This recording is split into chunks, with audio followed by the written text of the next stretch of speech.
Is the pressure of Old Trafford getting to Ruben Amorim? And here's why I asked. A little bit back and forth. I don't know if you saw the OneFootball article.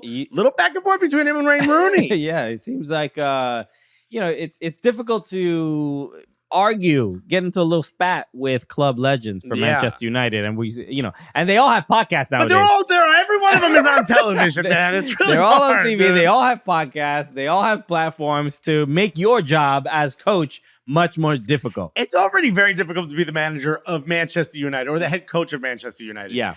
It's even harder when the legends who've won so much, everything they say is recorded and distributed on the internet. It's very difficult. Exactly. So let's take a look at the article, because there are a couple big quotes here. But you see the headline. It said, being a pundit is easy, says Ruben Amorim as he hits back after Wayne Rooney criticism. And he's basically replying to the fact that Amorim has said that he wants to win the Premier League again. And that is what Rooney His goal is to win the Premier League. And it's like where Manchester United are, obviously knocked out of the FA Cup, are in out of the Carabao Cup. 14th place. Bottom half of the table. Yeah, they're not in contention for the Premier League this year for sure. Yeah, so his response, basically saying to him wanting to win the Premier League again, he's like, that is a naive way to think about this.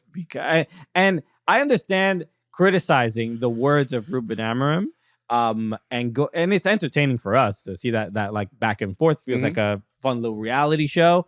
But if you use logic, Amorim has nothing to do with the failures of this current Manchester United. Well, nothing is an exaggeration, but he doesn't have anything to do with putting the club in the position it's currently in. He has a lot to do with the most recent string of failures, but he didn't take the Sir Alex Ferguson team and make it what it is today. He just got here. Exactly. So I agree with you, but I also kind of agree with him. It's pretty easy to be a pundit.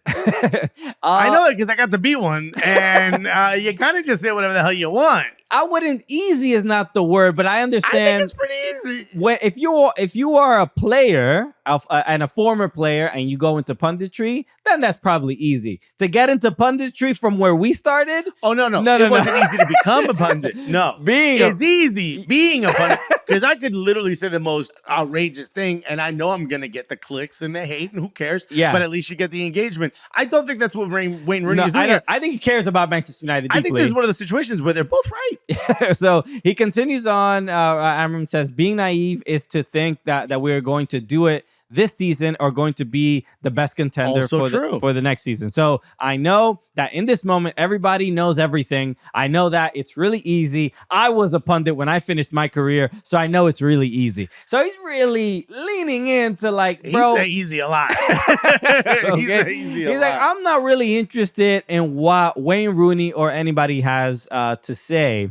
But again, it does really highlight that this isn't, Wayne Rooney is not going to convince Ruben Amorim about anything. It's really not productive because there's no winning. Like you said, I think they are both right. I think if you're Wayne and you're asked a question or you're asked to react to something, your natural reaction would be like, well, actually, I think that's kind of naive to think about it. And then now you're stuck in this whirlwind of media and asking you to respond. And Ruben Amorim shouldn't have to respond to a former player, what they say on TV. He should have to respond to what's happening on the pitch and what his job is. But now, because Manchester United is such a media circus, we're at the point where every little thing that gets said gets scrutinized to the point where the manager has to respond. Or the head coach. He needs to stop responding to the former Manchester United players, and he needs to start responding to comedians who criticize him. Okay, now we're getting to the that's what I'm saying. All right, why don't you respond to us? We're bringing the heat as well, bro. You know what? Being a Manchester United head coach is easy. There, I said it. Respond. You have 24 hours. Finally, 24 hours, Ruben Amorim. Okay,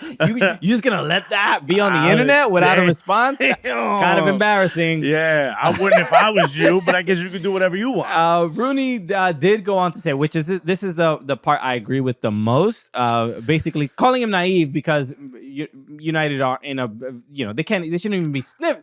even thinking about, dreaming about the Premier League. That all the quotes about getting new players. Yeah, but essentially that the Manchester United are in such a bad place that even when it comes to signing new players are going to look, if they see them as a potential club for them to end up at, they're like, why should I go there? It's clearly a mess. It's chaotic. They no more free lunch for the staff. It's crazy. It's all. So he's basically saying like the brand needs to be revamped, needs to be fixed, needs to be repaired for Manchester United to even start thinking about the Premier League. And then in that Arsenal sense, was in the same place when Mikel Arteta took over, right? Like, who would go there? They hadn't won much. They just won the FA Cup, but they were in such dire straits that the only players you could sign are players who grew up loving Arsenal. There's the benefit. You're running out of that time, but there's still a crop of players who grew up loving Manchester United, remembering the Manchester United glory years to some degree, or still have a connection. You're running out. You're starting to get past that. That gap is growing. So you need to start getting better now, so that you can sign some of those players to help you get to that point where you're not saying that. Because I completely agree with you and Wayne Rooney here. That is definitely happening. Players are like, that place is a mess. Why am I going to go there? Where you go back 10 years ago, nobody was saying that. Right. Even though they hadn't been winning, nobody was saying, I don't want to go to Manchester United, because you assume, oh, they'll fix it. They'll be back. At the very least, I think it gives hope in the current state of, especially the Premier League, that the amount of money, again, the Bournemouth, could come up a couple years ago and now are not fighting for a Champions League spot. And then those clubs, the quote unquote top six, hey, it maybe, it maybe bottom six. You could end up there. So it can happen. It just shows look at where Everton are. Exactly. Fighting for the title. What title? Embarrassing, bro. Manchester United, look, they have a lot. The main point I was making is like the issues that I think Rooney's bringing up have nothing to do with Amorim and has to do with the higher ups at Manchester United. Yeah, dude, yell at Sir Jim Ratcliffe, not Amorim. Why? When is Sir Jim Ratcliffe going to respond to some of our comments, bro? And Rooney, it's naive to not be on our show, dude. I mean, so many issues we're bringing up. I feel like we're the ones telling the truth here. Shout out to everybody watching on OneFootball. We are the Cooligans. If you'd like to see more of this, subscribe to the Cooligans on YouTube. The link is in the description right there. You know how to use this website. Go on and click the button. You already know. Why are we telling you? We'll see you next time.